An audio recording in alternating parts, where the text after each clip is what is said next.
Before money existed, buying something as simple as bread could require something as large as a cow, because if you didn't have exactly what the seller wanted, the trade would simply fail. So, many civilizations began using widely accepted valuables, especially gold and silver, which were weighed during transactions.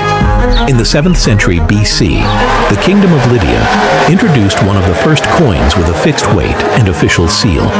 Empires like ancient Rome quickly adopted them because coins made taxes, armies, and trade easier to manage.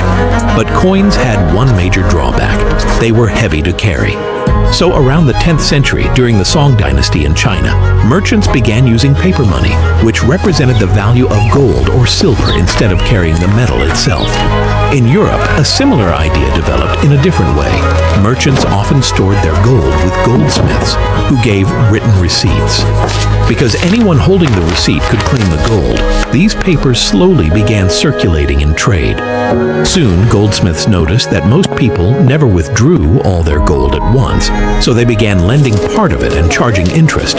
From this practice, the first banks developed. The paper represented real gold stored in vaults, a system later called the gold standard. In other words, money was essentially a claim to something real. But during the 20th century, countries gradually abandoned this system. Wars, economic crises, and the growth of the global economy made gold too restrictive. The final break came in 1971, when the United States ended the link between the dollar and gold.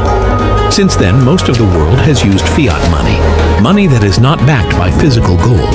Its value exists because governments and societies agree that it does. In other words, today, money is neither gold nor paper. Money is trust.